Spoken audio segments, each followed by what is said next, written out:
Hello aspirants.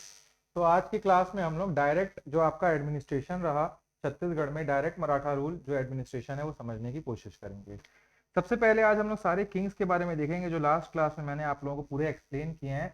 The story is very much pretty much clear, I think so कि आपको story पता है कि कैसे मराठा छत्तीसगढ़ में आए, क्या हुआ, कैसे लड़ाई हुई, कौन भास्कर पंत था, कौन राजा था, नागपुर क्या था, होलकर क्या थे, सब क्लियर है आपको। लास्ट की क्लास में हमने सब क्लियर किया है। तो व्हाट क्या करना है हमको, Chhattisgarh under Maratha rule we will discuss first, ठीक है, फिर मैं नोट्स दिखाऊंगा आप लोगों को।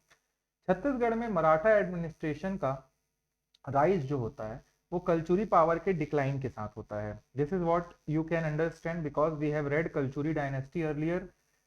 1741 की बात मैंने की। 1741 में कलचुरी रूलर होते हैं रघुनाथ सिंह। उनके सरेंडर के बाद रीजन में मराठा डोमिनेंस का प्रेजेंस हमको देखने को मिलता है, मराठा डोमिनेंस आ जाता है। This is also what we have read. ये पीरियड जो रहता है, the period of change from the Kalachuri dynasty to the Maratha administration tends to the restructuring of everything. इसमें हमने 5 फेसेस के बारे में लास्ट में क्लास में हमने डिस्कस किया था। The indirect Maratha rule from 1741 to 1758। After that we have seen second, that is direct Maratha administration, जो 1758 से 1787 तक 20 साल के आसपास, 19-20 साल रहेगा आपका, ठीक है, 30 year approximately. Then for a short period of time, 30 years के लिए subah administration. Then Bhosle rule under British administration हम देखेंगे, जिसमें रघु जी थ्री जो रहते हैं, पारसो जी के बेटे, वो क्या रहते हैं, he was not an adult and British said that till he became a adult we will rule, the Marathas will rule under the Britishers. उस टाइम हमको ब्रिटिश सुप्रिटेंडेंट्स यहाँ देखने को मिलेंगे। और इसके बाद हम लोग देखेंगे रघु जी थ्री और उनकी खुद की फिर से पावर, ठीक है। तो सबसे पहले हमने डिस्कस करना है हमको इनडायरेक्ट मराठा एडमिनिस्ट्रेशन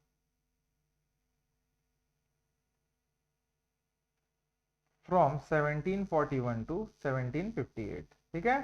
ये आपको समझना है अप्रत्यक्ष मराठा शासन क्या रहता है, प्रशासन कैसे रहता है।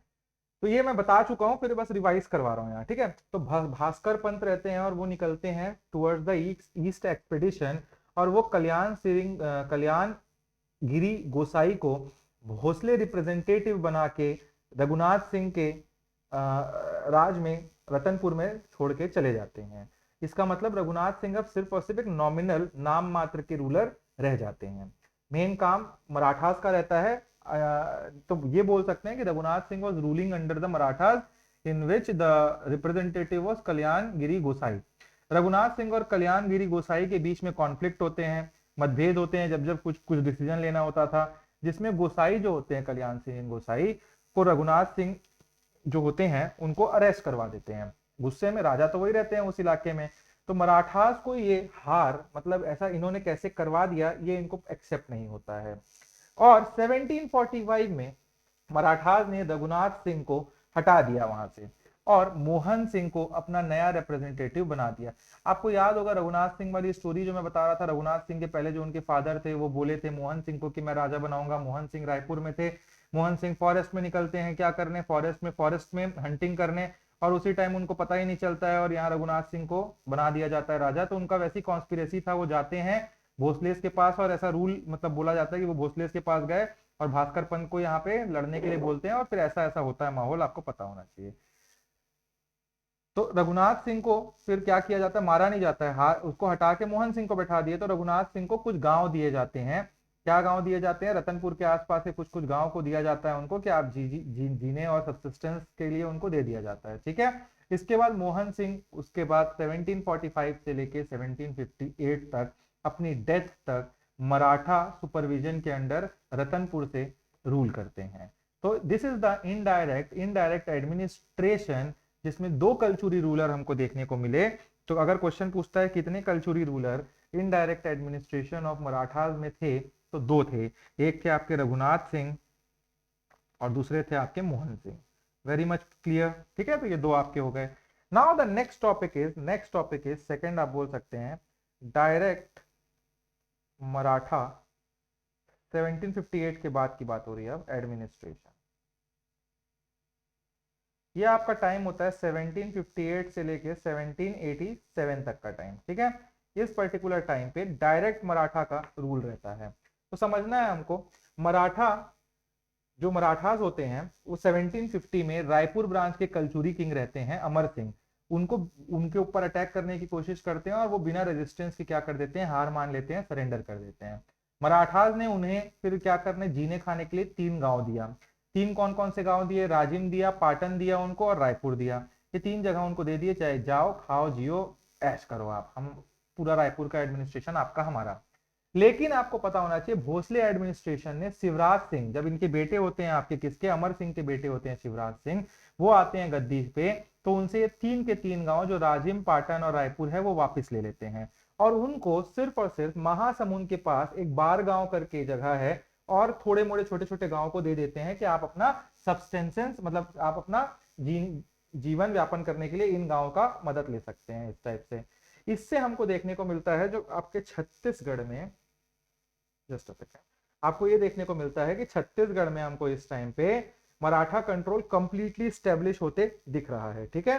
तो यहां से आपको समझना है इसी पर्टिकुलर टाइम में रघुजी भोसले वन, जिनकी 2 वाइफ थी और 4 बेटे थे, मैंने बताया था लास्ट क्लास में, रघुजी वन की डेथ हो जाती है 1755 में। आप वो वाला पन्ना खोल के रखो जहां रघुजी वन के 2 भाई और 4 बेटों की बात की है मैंने। रघुजी वन जो है उनकी डेथ हो जाती है 1755 में और उनके एम्पायर उनके बेटों पे डिवाइड हो जाता है। इसी टाइम पे हमने देखा नागपुर में आपके जानको जी, चंदा में आपके मुधो जी, किसी के साथ बिरार में सबा जी, और वैसे ही छत्तीसगढ़ में आपका बिंबाजी भोसले का रूल आ जाता है। बहुत इंपॉर्टेंट है बिंबाजी भोसले हमारे लिए। इस डिवीजन ने छत्तीसगढ़ में मराठा एडमिनिस्ट्रेशन को और स्ट्रेंथन किया और कंप्लीट डोमिनेंस इंश्योर किया। अभी तक क्या था, जो आपका छत्तीसगढ़ था, it was a part of Nagpur, और वहीं से एक राजा यहाँ पे किसी को भेज दे रहे हैं, किसी आपका रिप्रेजेंटेटिव को वो कर, अब तो उनके खुद के बेटे, मतलब वो बेटे के अंडर आ गया छत्तीसगढ़, तो अब एडमिनिस्ट्रेशन पावरफुल होगा, चीजें और कड़क होंगी, ठीक है। तो ये आपको समझना है। सबसे पहले राजा आते हैं आपके बिंबाजी भोसले, जिनकी हमने बात की, बिंबाजी भोसले, इनके बारे में भी कुछ बातें करते हैं हम लोग, अच्छे आदमी थे भी। तो बिंबाजी भोसले का रेन रहता है आपका 1758 से 1787 तक। He was a very visionary administrator, which is what I am saying. वो जो थे आपके बिंबाजी भोसले, वो बिंबाजी भोसले को एक्चुअल में नागपुर के रूलर जो हुआ करते थे उस टाइम पे, उन्होंने रतनपुर में डायरेक्ट मराठा रूल के लिए अपॉइंट कर दिया था, उनके भाई ही थे वो। उसके बाद हमको देखने, जानको जी थे ना, जानको जी जो सबसे एल्डेस्ट ब्रदर थे, देखो बिंबाजी के राइट में एक नाम लिखा होगा, जानको जी होगा शायद, दिखा ही देता हूं मैं। ये देखो, ये जानको जी नागपुर के क्या बनते हैं, राजा बनते हैं। फिर ये अपने भाई बिंबा जी को बोलते हैं तुम जाओगे छत्तीसगढ़ की ओर और छत्तीसगढ़ में जाके क्या करोगे, एडमिनिस्टर करोगे। तो वो आ जाते हैं कहाँ, छत्तीसगढ़ की ओर, बिंबा जी भोसले। अब क्या होता है ये समझते हैं, इनके मेन वर्क क्या होते हैं। तो इन्होंने एडमिनिस्ट्रेशन, जुडिशियरी, रिलीजन सब में काम किया, मैं लिखाऊंगा बाद में, अभी समझो।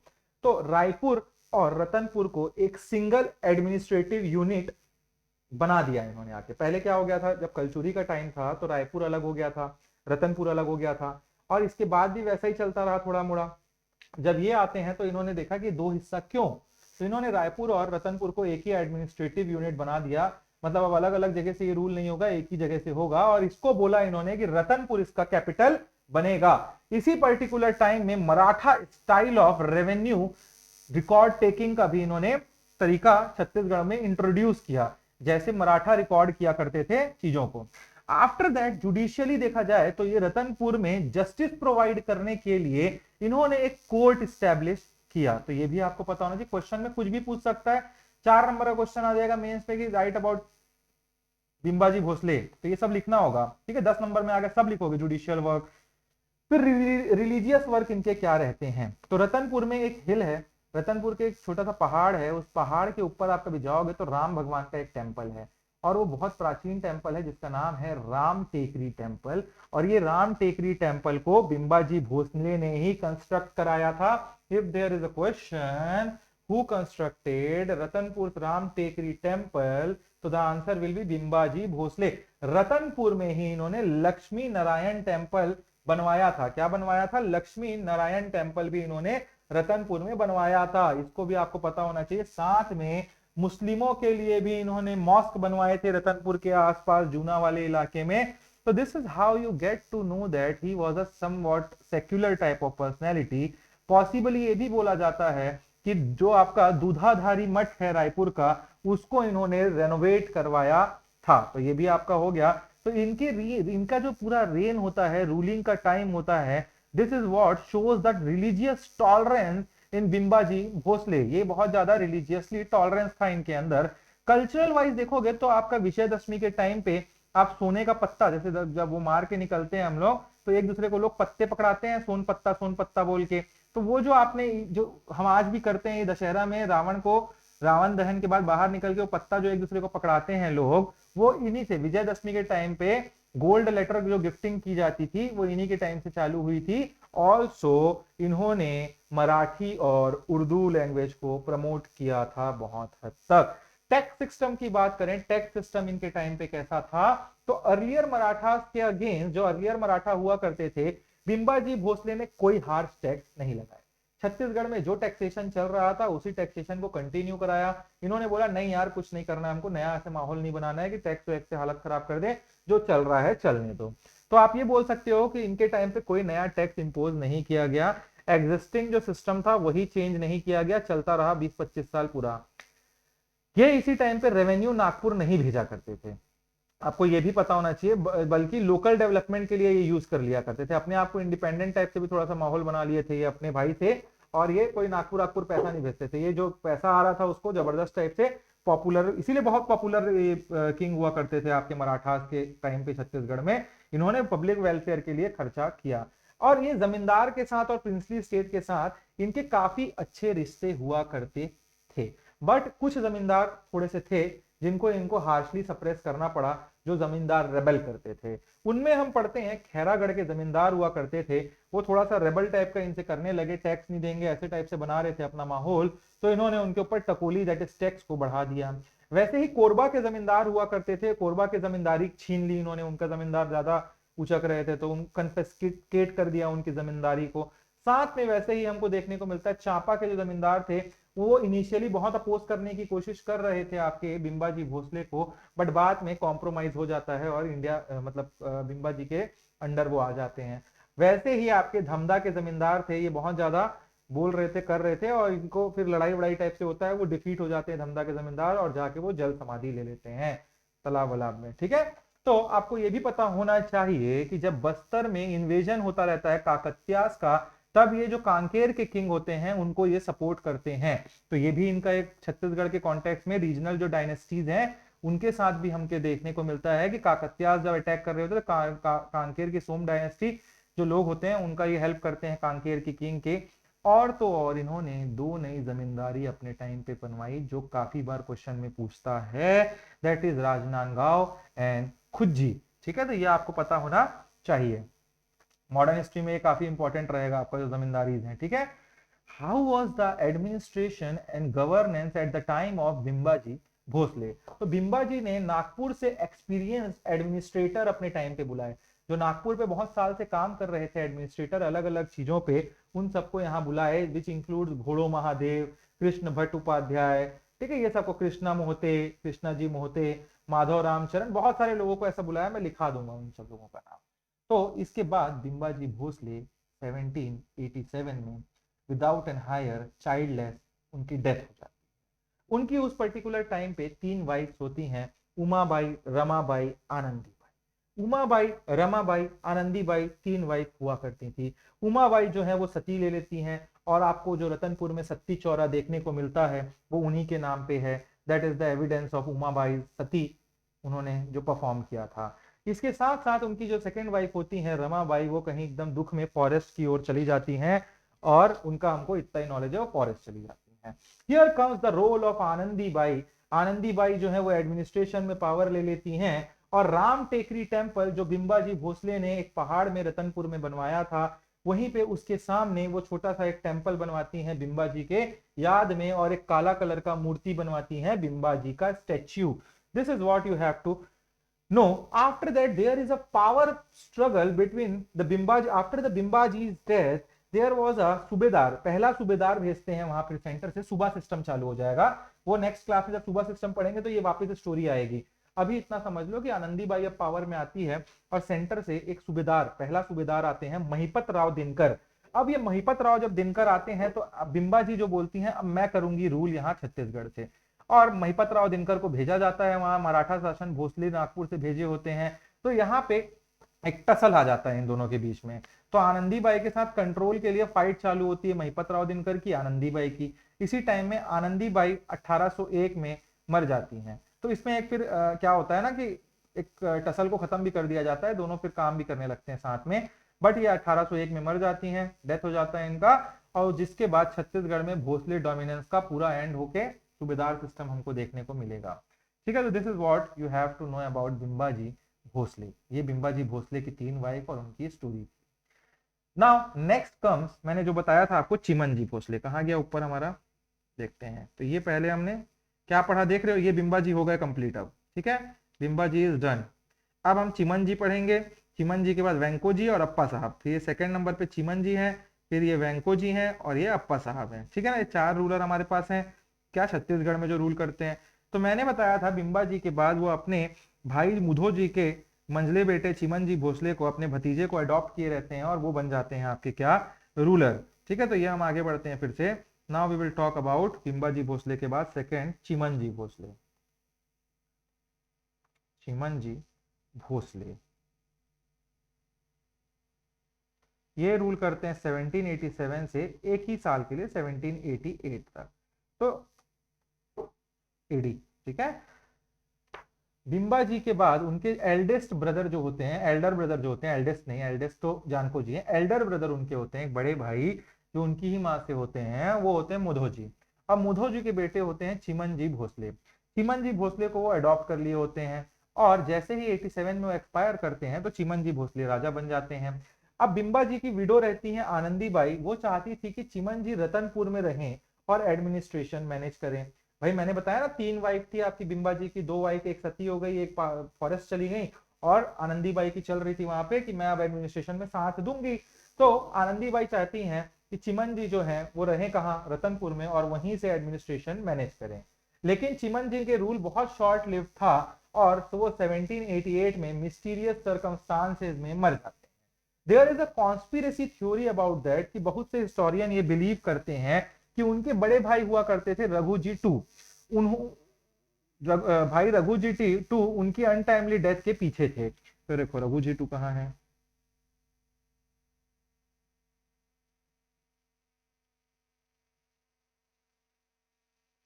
ये देखो, ये चिमनजी भोसले है, ये रघु जी टू आपको दिख रहे हैं जो आपके नागपुर में बैठे हुए हैं। तो वो चिमनजी भोसले को ऐसा बोला जाता है, नागपुर वाले रघु जी टू जो है वो कंस्पायर करते हैं और उन्हीं के कारण ये इनकी मौत हो जाती है, ऐसा बोला जाता है, अनटाइमली डेथ इसीलिए हुआ है। बट ये बहुत इंपॉर्टेंट नहीं है, वो सर्कमस्टांसेस, ऐसा कॉन्स्पिरेसी थ्योरी एक है, तो मैं बता दे रहा हूँ आप लोग को। इनका एक रिलीजियस बहुत इंपॉर्टेंट कॉन्ट्रीब्यूशन था। बिलीव किया जाता है कि गंडेश्वर महादेव टेम्पल को इन्होंने रिनोवेट कराया था। किसको, गंडेश्वर महादेव टेम्पल को। ठीक है, तिरपुर में है गंडेश्वर महादेव टेम्पल, उसको इन्होंने रेनोवेट करवाया था। नेक्स्ट आपके रूलर आपकी स्क्रीन पे दिख रहे हैं तीसरे, वेंको जी भोसले, जो 1788 से 1811 तक रूल करते हैं, और इन्हीं के टाइम पे सूबेदारी सिस्टम भी हमको देखने को मिलेगा थोड़ा सा। तो चिमनजी के डेथ के बाद छत्तीसगढ़ के एडमिनिस्ट्रेशन रघु जी टू के छोटे भाई वेंको जी भोसले को मिलता है। ये रघु जी टू के सबसे छोटे भाई हैं वेंको जी भोसले, देख रहे हो ना, ये तो तीनों सगे भाई हैं। अरे भैया मुधो जी के बेटे ही हैं चिमनजी, रघु जी, और ये तीनों सगे भाई हैं। तो आप बोल सकते हो चिमनजी अब मर चुके हैं और रघु जी के जो छोटे बेटे हैं वो है वेंको जी, अब उनके हाथ में आ जाता है क्या, राजघराना छत्तीसगढ़ का। अब वेंको जी ने टेक ओवर कर लिया है, और जिन्हें इनका नाम, और वेंको जी को क्या बोला जाता है, धुरंधर भी बोलते थे। क्या बोलते थे इनको, धुरंधर। धुरंधर इनका टाइटल था, बहुत जबरदस्त धुरंधर आदमी थे ये।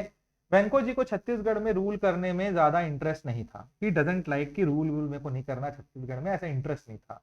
वो नागपुर के पॉलिटिक्स पे ज्यादा फोकस किया करते थे, उनको वही मजा आ रहा था सेंटर पे रहने पे। तो वो छत्तीसगढ़ भी नागपुर पे रहते हुए ही वो उन्होंने रूल करने का निर्णय लिया।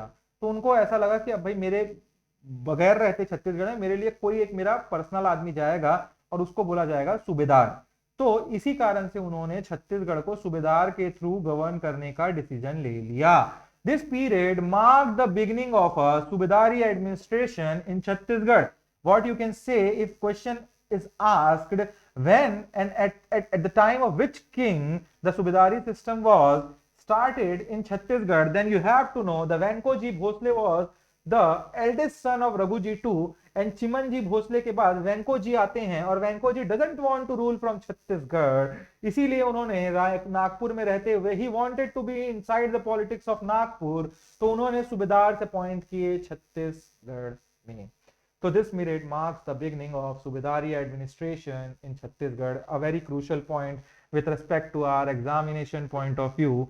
And there was a conflict. जब पहले सूबेदार आते हैं, मैंने स्टोरी बताई आपकी महिपत राव दिनकर, तो there was a conflict with Anandi Bai. जो आनंदी बाई आपकी किसकी वाइफ थी? आपकी बिंबाजी भोसले की वाइफ थी। उनके साथ बिंबाजी की जो विडो थी आनंदी बाई ने सूबेदारी सिस्टम का पहले तो विरोध किया, नहीं नहीं नहीं नहीं नहीं आना चाहिए, नहीं आना चाहिए। और वो बोलती रही बार बार कि भैया चिमन जी को भी चाहती थी रतनपुर आए, इनको भी बोली कि रतनपुर से आगे करो। उनके फर्स्ट सूबेदार जब उन्होंने वेंको जी ने भेजा महिपत राव दिनकर, तो उनके साथ पावर स्ट्रगल भी हुआ इनका कि किसका डिसीजन माना जाएगा, क्या होगा। तो बाद में एक कॉम्प्रोमाइज हुआ और छत्तीसगढ़ वेंको जी भोसले के नाम पर गवर्न होगा, इस पे सहमति बन गई कि भले वो नागपुर में है बट आनंदी बाई हो, महिपत राव हो, कोई भी हो, सबके सब रूल करेंगे, सबके सब रूल करेंगे चिमन जी भोसले के ही नाम पे। ये एकदम कंफर्म हो गया यहां। लेकिन सूबेदार को आनंदी बाई के साथ सभी इंस्ट्रक्शंस और ऑर्डर्स को मानना और फॉलो करना पड़ेगा। This was a compromise. नाम रहेगा वेंको जी का, बट छत्तीसगढ़ में अभी Bimbaji the widow, Anandi Bai the widow of Bimbaji is there. And आप जो सूबेदार जो भी आएंगे आनंदी बाई की आपको बातें माननी पड़ेंगी। This was the deal, this was the compromise which were held. ठीक है, तो यहां तक आपको समझ आया बहुत क्लैरिटी से? ठीक है। Next is the stories are very interconnected and I am trying to tell you guys the story in the most possible easiest manner. मैं बता रहा हूं आपको, आप पढ़ने जाओगे स्टोरी समझ आती ही नहीं है बहुत हद तक। Then the next king is Parsoji Bhosle.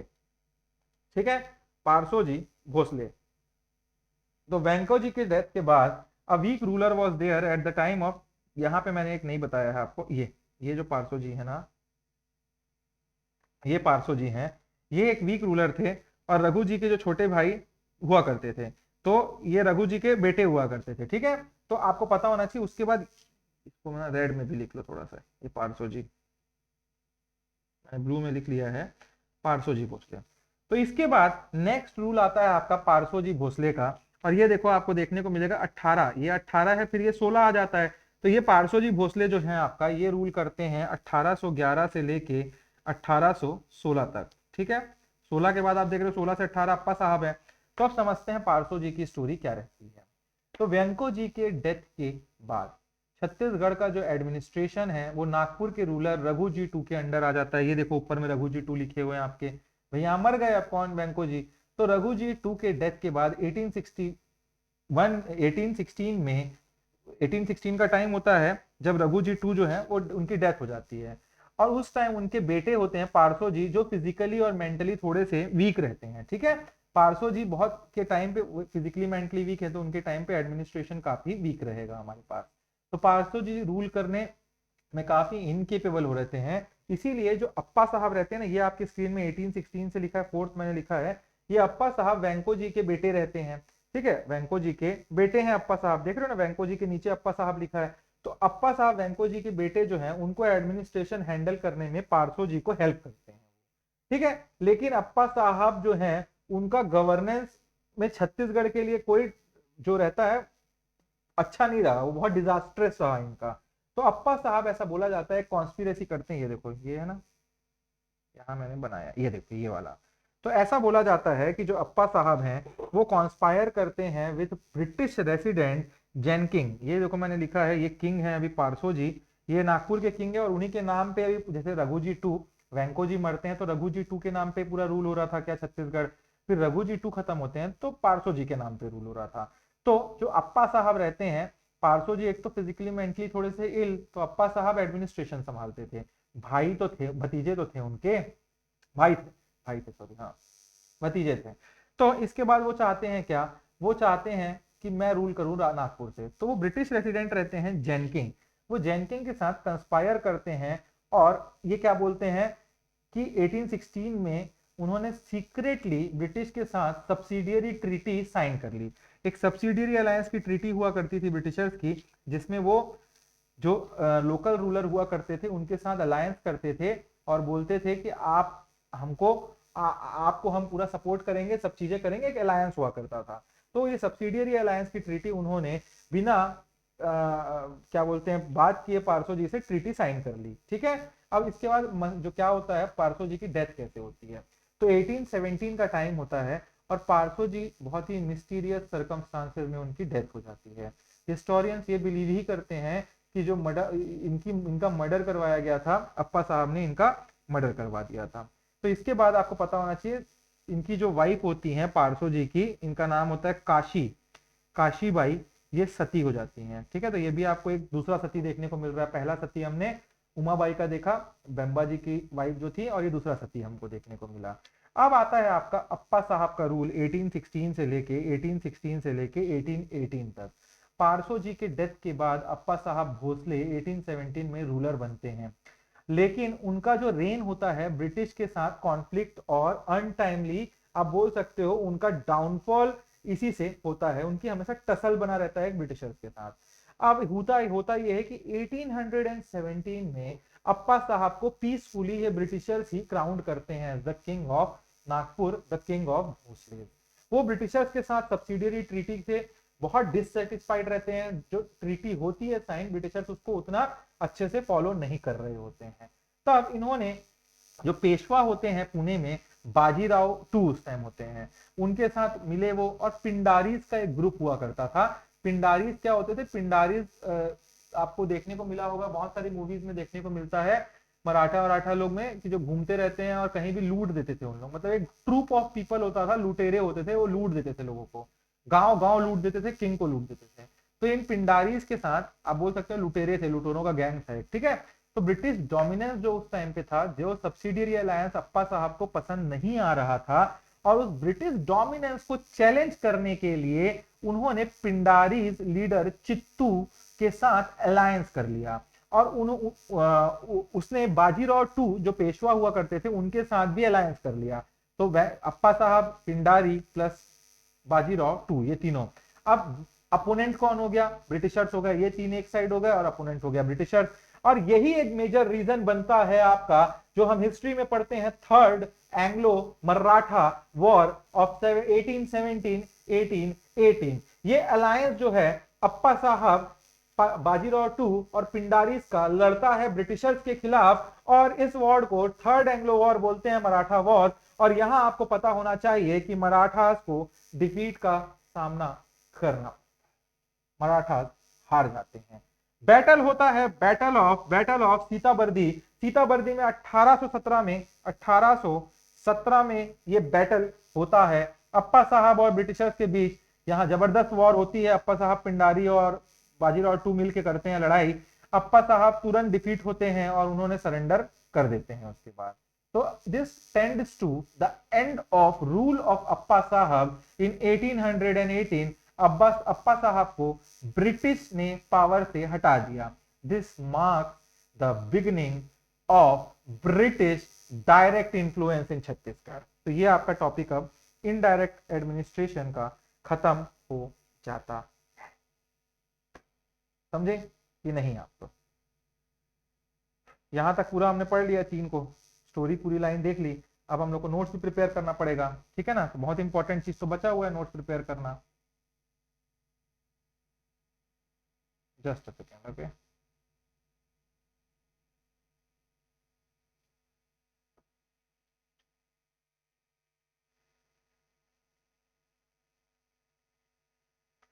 तो पहले मैं ना आप लोग को एक मोटा मोटी, देखो दो दो हिस्से में एक ही नोट्स को प्रिपेयर करते हैं अपन। एक ना मैं फैक्चुअल नोट्स प्रिपेयर करवा रहा हूँ, फिर एक डिक्टेशन दूंगा, ठीक है? जो मैं लिखवा रहा हूँ पहले इसको लिखो, फिर डिक्टेशन को लिखना आप लोग, ठीक है? Is it good? चलो,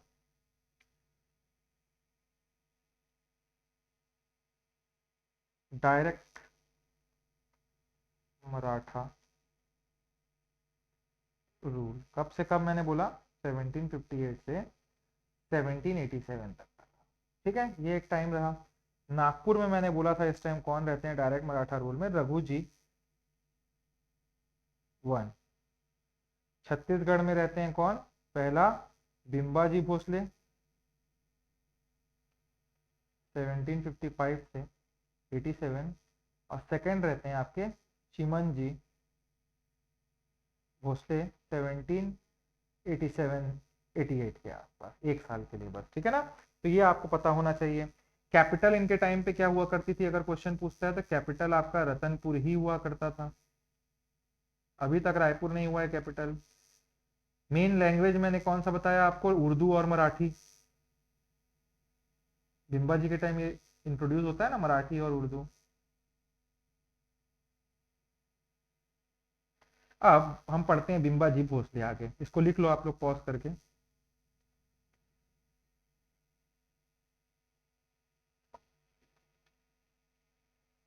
नेक्स्ट इज बिम्बा जी भोसले।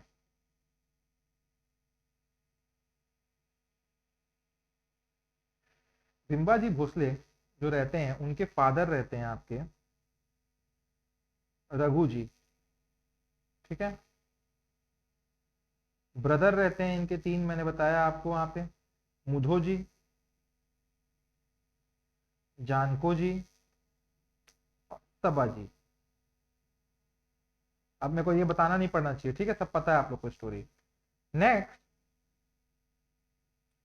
इनके आप बोल सकते हो एडॉप्टेड पुत्र, एडॉप्टेड बेटा कौन रहता है इनका? एडॉप्टेड सन जो आपका मुधो जी के बेटे रहते हैं मंझले वाले, वो होते हैं चिमन जी भोसले, ठीक है? नेक्स्ट आप देखते हैं इनके एडमिनिस्ट्रेशन के बारे में। तो कुछ नाम लिखा रहा हूं मैं, वो लिख लो। घोड़ो महादेव, इसमें डैश करके लिखना चीफ एडमिनिस्ट्रेटर, एडमिनिस्ट्रेटर, ठीक है? नीलू पंडित, इसमें लिखिए ये आर्मी के हेड होते हैं। ये मैंने बताया था ना आपको, भोसले बुलाते हैं नागपुर से कुछ अच्छे इंपॉर्टेंट रूलर्स को। नीलू पंडित, कृष्णा जी मोहते, ये सब पूछता है कौन थे ये सब, ठीक है? मोहते। यहाँ लिखो रेवेन्यू, रेवेन्यू डिपार्टमेंट। नेक्स्ट लिखिए कृष्णा भट्ट उपाध्याय, उपाध्याय। और यहाँ लिखो डैश करके राज पंडित, ये हेड प्रीस्ट रहते हैं, हेड प्रीस्ट लिख लो। और एक है कादर खान, ये आर्मी डिपार्टमेंट, कादर खान, यहाँ डैश करके लिखो आर्मी डिपार्टमेंट, ठीक है? This was the administration. इनकी तीन वाइफ थी, मैंने आपको बताया था, तीन वाइफ, ठीक है? कौन कौन थी? उमाबाई, रमाबाई, उमाबाई सती कर लेती हैं, sati. Ramabai went to forest. और ये आपका एडमिनिस्ट्रेशन में आएगी आनंदी बाई, आनंदी बाई, ठीक है? एडमिनिस्ट्रेशन,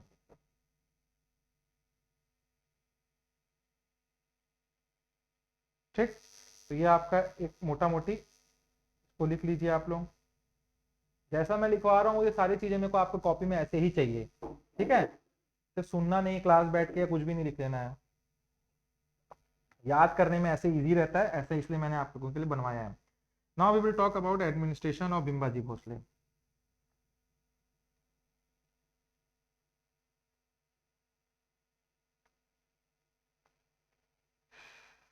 अच्छा, मैं जब बोलता भी रहता हूँ तो थोड़ा डिस्कशन करते टाइम भी लिख ले करो, कुछ अच्छा लगता है तो।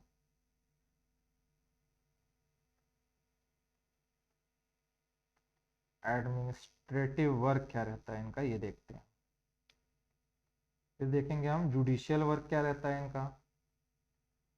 फिर इनका कल्चरल वर्क क्या रहता है हम देखेंगे। और टैक्स की बात करेंगे, जो सब समझाया है मैंने आप लोगों को।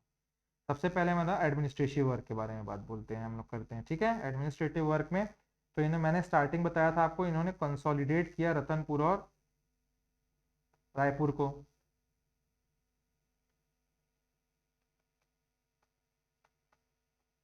कब किया था? रतनपुर को कैपिटल बना देते हैं और 1758 का टाइम रहता है वो। जो आपको कल्याण साय के टाइम जो जामबंदी सिस्टम, जिसको मिस्टर चीसम ने बाद में स्टडी करेंगे, ये 18 शिवनाथ के ऊपर 18 गढ़ नीचे वाला सिस्टम था, उसको ये कंसोलिडेट कर देते हैं, इंटीग्रेट कर देते हैं।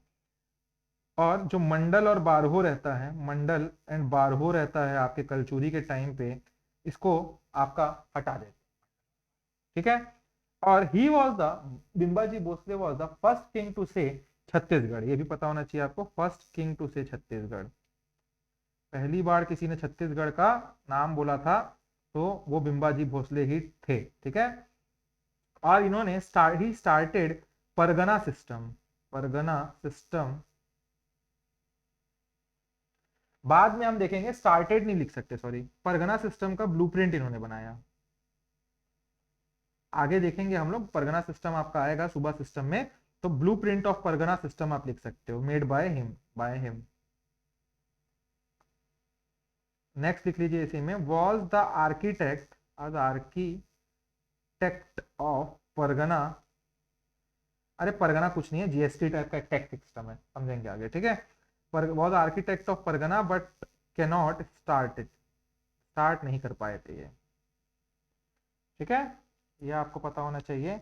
और एक आपको पता होना चाहिए, he donated Madangarh fort, donated मदनगढ़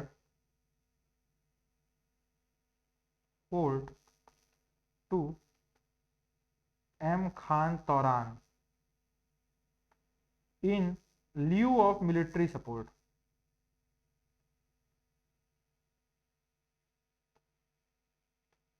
ठीक, तो ये एडमिनिस्ट्रेटिव वर्क थे इनके बहुत सारे, ठीक है। जुडिशियल वर्क मैंने आप लोगों को क्लियर बताया, court at Ratanpur, court at Ratanpur, Ratanpur पूरा आप लोग लिख लेंगे। कल्चरल में मैंने आपको बताया इन्होंने कुछ कंस्ट्रक्शन कराया, काफी इंपॉर्टेंट, वो सब मैंने बता रखा है आपको, लिख लेते हैं अभी कंस्ट्रक्शन। तो राम टेकरी टेम्पल जो मैंने बताया था पहाड़ में इन्होंने बनवाया, राम टेकरी टेम्पल। इसी के सामने जब इनकी डेथ होती है तो इनकी वाइफ आनंदी बाई ने एक बिम्बा जी का टेम्पल बनवाया है, और इनकी काली कलर की मूर्ति भी। खड़ुआ टेम्पल भी इन्होंने रतनपुर में बनवाया, ठीक है। लक्ष्मी नारायण टेम्पल इन्होंने बनवाया, और एक मॉस्क भी बनवाया था, मैंने ऐसा बताया था आप लोगों को शायद, रतनपुर में। और मैंने बोला था क्या, ही रिनोवेटेड दूधाधारी मठ,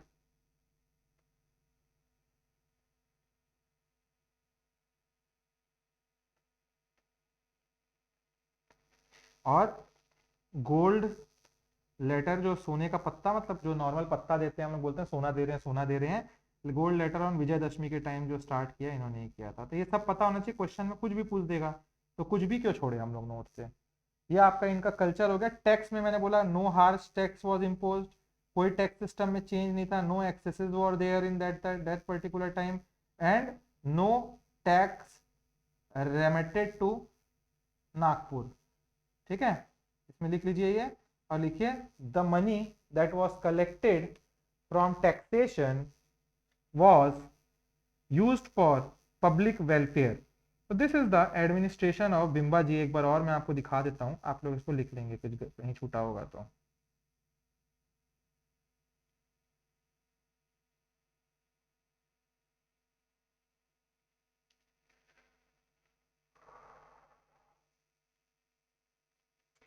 इसके बाद what was his relation with जमींदार, तो इसकी भी बात हमने की थी, तो लिख लेते हैं बिम्बा जी के रिलेशन, बिम्बा जी रिलेशन विद जमींदार। अगर ये देखते हैं हम लोग, तो यहाँ पे इन्होंने सबसे पहले मैंने बताया दो नई जमींदारी इन्होंने स्टार्ट की थी, एक था राजनांदगांव और दूसरा था खुज्जी। तो पहले लिख लीजिए, two new zamindari started by Bimbaji Bhosle, first Rajnandgaon और दूसरा खुज्जी। खुज्जी राजनांदगांव के थोड़ा दूर आगे जाओगे तो खुज्जी पड़ता है, ठीक है। एक विधानसभा भी है खुज्जी विधानसभा।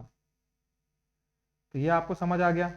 नेक्स्ट आपको देखना है जमींदार के साथ क्या था। एक तो इन्होंने दो जमींदारी बनाई, दूसरा एक हमको देखना है खैरागढ़ में क्या हुआ था। इन्होंने खैरागढ़ के जमींदार जो हैं उन्होंने थोड़ा सा रेबल किया, तो इन्होंने मैक्सिमम टकोली इनके ऊपर टैक्स, जो टकोली यानी टैक्स टैक्स इनके ऊपर लगा दिया। तो यहाँ पे ब्रैकेट में लिखिए as ruler of Khairagarh, as ruler of Khairagarh opposed,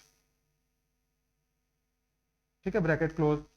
second आपका हो गया खैरागढ़ में ऐसा स्थिति हो गई, ये पूछ देता है, ठीक है। यहाँ कि कोरबा में क्या था स्थिति, तो जमींदार का जमींदारी जो है स्नैच्ड, छीन लिया गया उनसे। तो इसमें ब्रैकेट में लिखिए only incident where zamindari was snatched, ठीक है। फिर आपका नेक्स्ट है धमदा, तो धमदा में जल समाधि ले ली गई थी, तो डैश करके लिखो जल समाधि।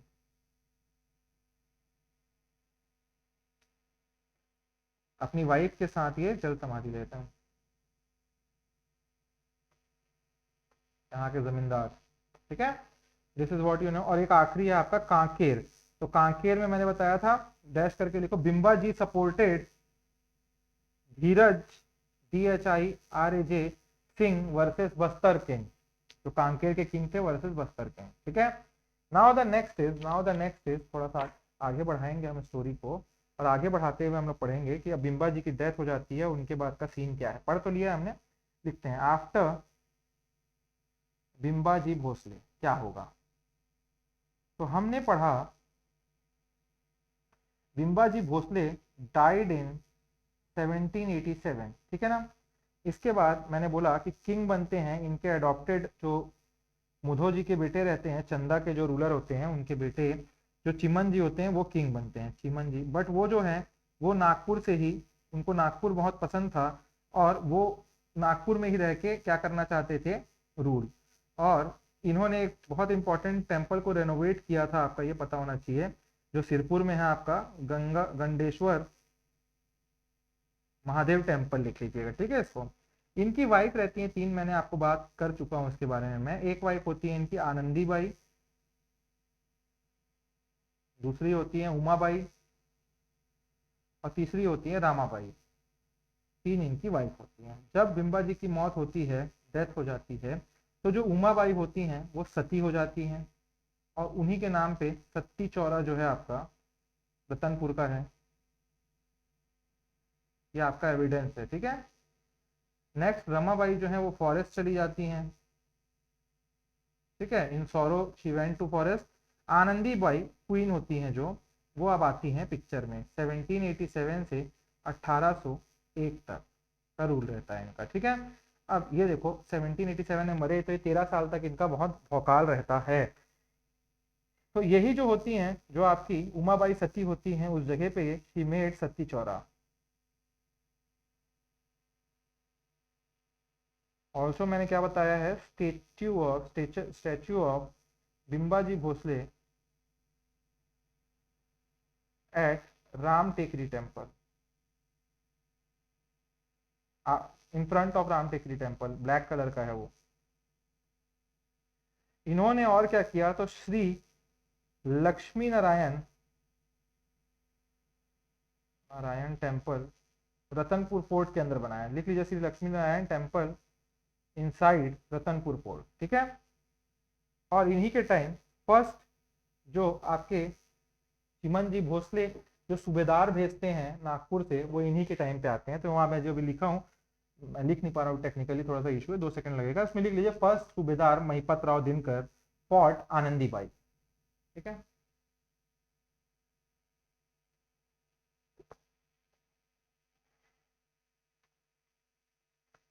ठीक है, नेक्स्ट इज, चलो यहां तक का हो गया ना आपका। अब हम लोग सूबेदारी का ये सब चीजों का ना कुछ कुछ अब लिख लेते हैं हम लोग चीजें। तो लिखिए इसमें, ये तो आपका पूरा प्रीमाइस हो गया, मैंने पूरा लिखवा दिया अच्छे से, ठीक है। अब लिखिए 2-3 पैराग्राफ लिखा रहा हूं मैं, पॉइंटर्स में लिखते जाओ पूरा। मराठा रूल, ये तो आपका क्या हो गया, चार्ट वाइज हो गया, आप कुछ नोट्स भी तो होने चाहिए, याद कैसे आएगा। तो लिखिए Maratha rule begin with decline of Kalchuris, bracket में लिखिए 1741, आफ्टर रघुनाथ सिंह सरेंडर। इसमें नेक्स्ट पॉइंट लिखिए फिर, इनडायरेक्ट मराठा रूल करके लिखना है, सेकंड करके लिखना है इनडायरेक्ट मराठा रूल, और उसके नीचे सब पॉइंट्स आएंगे अब, ठीक है। उसमें लिखिए 1741 और डैश करके फिर इसमें लिखना है, ठीक है। और फिर पॉइंट्स ऐसे लिखते जाना एक के नीचे एक के नीचे।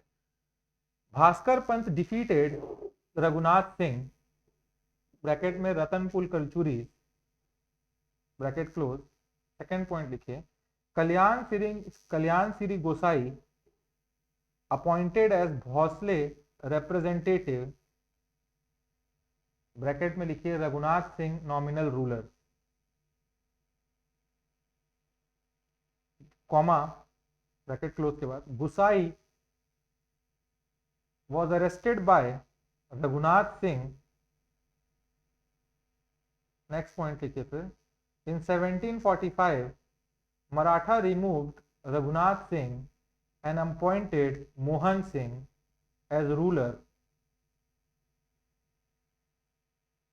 comma, in the same year 1745 Raghunath Singh died, next point लिखिए, Mohan Singh ruled under Maratha supervision until his death in 1758. Next point लिखिए, two Kalchuri rulers under Maratha administration, और डैश करके लिखना रघुनाथ सिंह एंड मोहन सिंह, ठीक है। नेक्स्ट थर्ड पॉइंट लिखेंगे आप, third major point, उसमें फिर direct Maratha rule, Maratha administration, ठीक है, 1758 से 1787 तक का। इसमें पहला पॉइंट लिखो, इन 1750 अमर सिंह, ब्रैकेट में Raipur Kalachuri, surrendered without resistance, comma, he was granted Raipur, comma, Rajim and Patan for livelihood. Next point, in 1753 Amar Singh died and his son Shivraj Singh succeeded, comma, but lost most territory to Bhosle and was granted a village Bargao, Bargaon near Mahasamund for livelihood.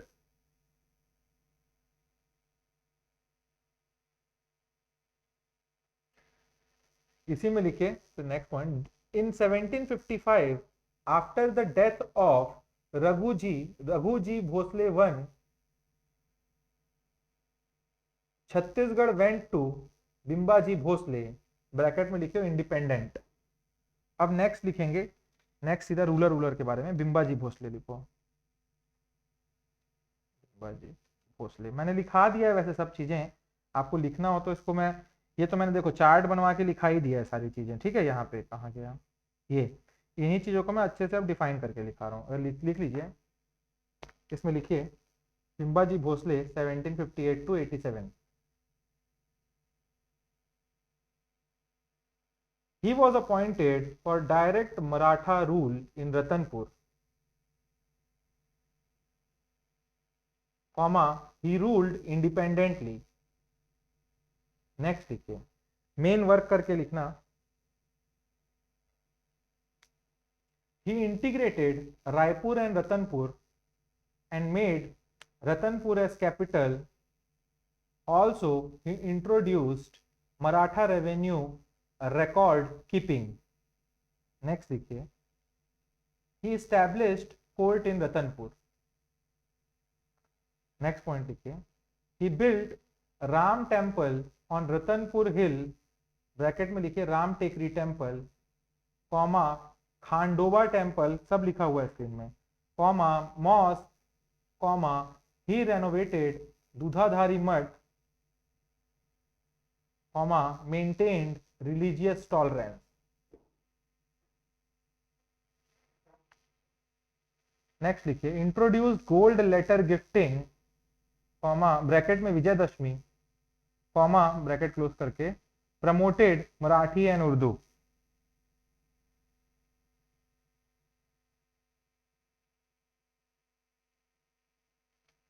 Next लिखिए Chimnaji Bhosle.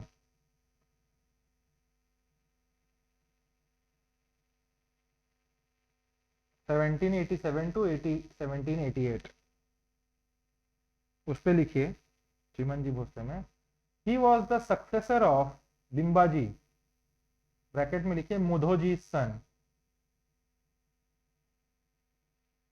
Next point short ruled comma died mysteriously MYSTERIOUSLY in 1788 AD bracket में लिख लो conspiracy theory dash Raghuji 2 याद आ जाएगा। Next लिखिए renovated Gandeshwar GANDHESHWAR Mahadev temple bracket में Sirpur. Next king लिखेंगे व्यंका जी भोसले वेंको जी भोसले ठीक है 1788 से 1818 तक। इसमें लिखिए he was successor of Chimnaji bracket में लिखिए Raghuji two's younger brother title Dhurandhar DURANDHAR। Next point not interested in ruling Chhattisgarh comma focused on Nagpur politics. Next point, he began Subedari system in Chhattisgarh.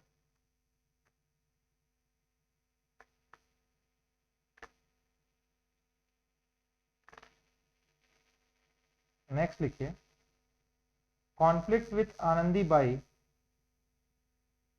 dash power struggle with Mahipat Rao bracket में लिखना first सूबेदार comma करके लिखो compromise reached bracket fix बनाना है bracket में लिखो सूबेदार followed Anandi बाईज order. Next राजा लिखिए पारसो